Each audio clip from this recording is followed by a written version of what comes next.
नमस्कार, स्वागत है आप सभी का हमारे इस नए वीडियो में।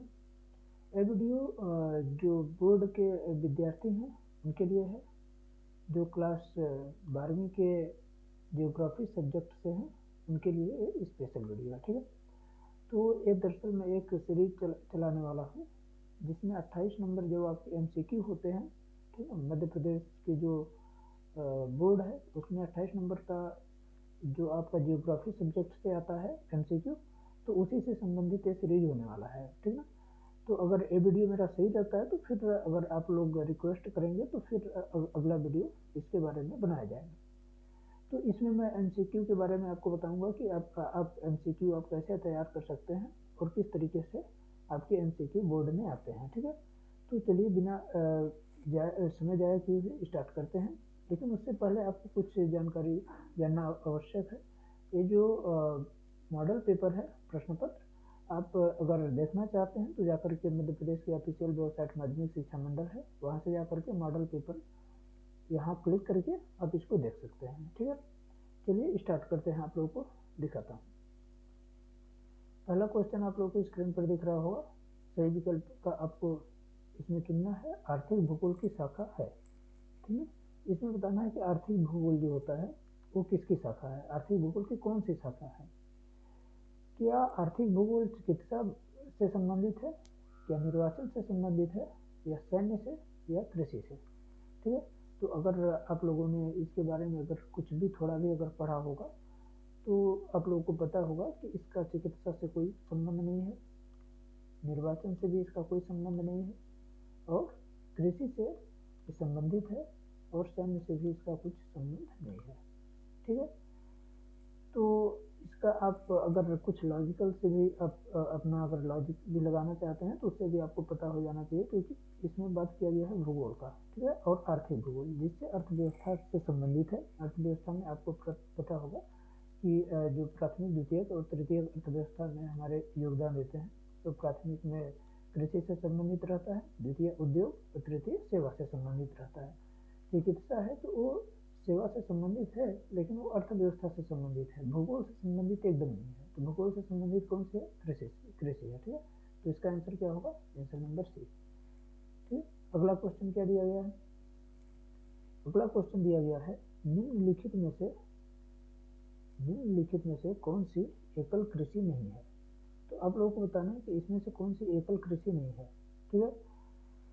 तो देखिए क्या है कि एकल कृषि के लिए क्या होना चाहिए, क्या विस्तृत वाणिज्यिक अनाज कृषि है। अगर कोई भी कृषि जो है विस्तृत रूप में करेगा वाणिज्य के लिए, तो वो क्या होती है, एक कृषि पर निर्भर रहता है, ठीक ना। तो वो क्या है, एकल कृषि है।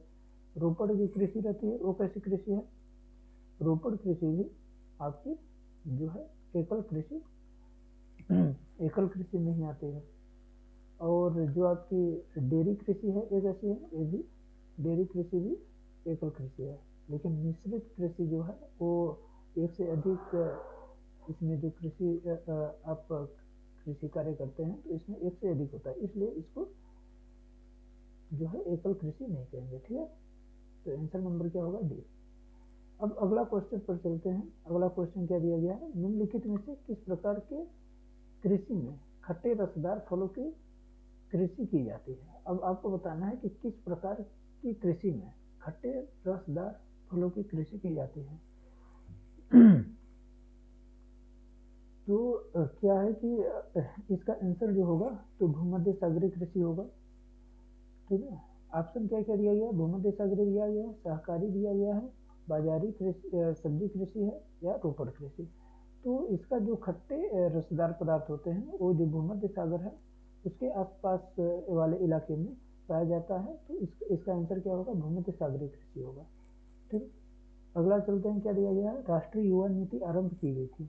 तो राष्ट्रीय युवा नीति कब आरंभ की गई थी, इसमें ऑप्शन दिया गया है फरवरी 2018 में, जनवरी 2000 फरवरी 2014 में, फरवरी 2015 में, फरवरी 2017 में। तो इसका आंसर क्या होगा, फरवरी 2014 में, ठीक है। फिर अगला क्वेश्चन चलते हैं, गैरिसन या छावनी नगर है। गैरिसन या छावनी नगर किसे कहते हैं। अगर आप इससे छावनी नगर से अगर आप संबंधित परिचित हैं तो आपको पता होगा कि गैरिसन या छावनी क्या होती है। दरअसल क्या था कि अंग्रेजों के टाइम पर ठीक ना, जो छावनी के बारे में अगर आप इतिहास पढ़े होंगे तो आपको पता होगा कि जो उस टाइम पर अंग्रेज थे, तो ब्रिटिश काल के टाइम पर इन नगरों का इनका किया हुआ था, मतलब उदय हुआ था, या कह सकते हैं कि जो अंग्रेज थे अपनी छावनी इसको बनाते थे, ठीक ना। और इसे ही गैरिसन या छावनी दोनों के नाम से इसे जाना जाता है। तो इसमें से क्या था कि कुछ जगह थे, वहाँ वहाँ पर उन्होंने अपनी छावनी बनाई थी। जैसे आप अम्बाला एक हो गया, ठीक ना, और दूसरा आप मतलब बहुत हैं इसमें। जैसे एक जो जालंधर है, जहाँ आपका महू भी था, ठीक है। इसके बाद उधमपुर, इस मतलब आदि जो थे, तो ये सब छावनी थे। तो इसमें ऑप्शन और दिया गया कि वाराणसी था, नैनीताल था, भिलाई था, तो इसमें ये सब आंसर नहीं होंगे, ठीक है। तो इसमें पूछा है कि कौन सी छावनी नगर है, तो इसका आंसर होगा बाला। लास्ट क्वेश्चन पर चलते हैं। लास्ट क्वेश्चन दिया गया है, शुष्क कृषि निम्नलिखित में से कौन सी फसल नहीं बोई जाती है, ठीक है। तो शुष्क कृषि में निम्नलिखित में से कौन सी फसल नहीं बोई जाती है। देखिए, शुष्क कृषि का मतलब क्या होता है कि शुष्क कृषि का मतलब होता है कि जहाँ पर पानी की आवश्यकता कम हो, ठीक है, यानी कम पानी में भी जो कृषि हो सकती है, तो उसको हम शुष्क कृषि कहते हैं, जहाँ पर पानी की आवश्यकता ज़्यादा ना हो। तो मूंगफली जो है, तो क्या इसके लिए पानी की ज़्यादा आवश्यकता होती है, क्या रागी, क्या गन्ना, क्या ज्वार। तो आप लोगों को पता होगा कि ये जो मूंगफली है, रागी है और ज्वार है, ये तीनों क्या होते हैं कि शुष्क एरिया में इनकी कृषि की जा सकती है। लेकिन जो गन्ना है, गन्ना के लिए क्या होता है कि गन्ना जो होता है, तो गन्ने के लिए पानी की बहुत अधिक आवश्यकता होती है। इसलिए इसका आंसर क्या होगा, स नंबर यानी सी जो है गन्ना, इसका आंसर होगा, ठीक है। गन्ना जो है तो उसका जो है शुष्क कृषि के रूप में उसे नहीं जानते, उसके लिए पानी की आवश्यकता ज़्यादा होती है। तो धन्यवाद। अगर आप लोगों को वीडियो अच्छी लगी हो तो इसको अपने दोस्तों तक शेयर कर सकते हैं, और अगर आपको कुछ इसमें समस्या हो तो, या फिर अपना कुछ सुझाव देना चाहते हैं, तो आप लोग वीडियो में कमेंट कर बता सकते हैं। और आप लोग अगर हमारे चैनल पर नए हो तो इसको सब्सक्राइब कर लीजिए, जिससे आने वाली वीडियो के बारे में आपको जानकारी मिलती रहे। धन्यवाद।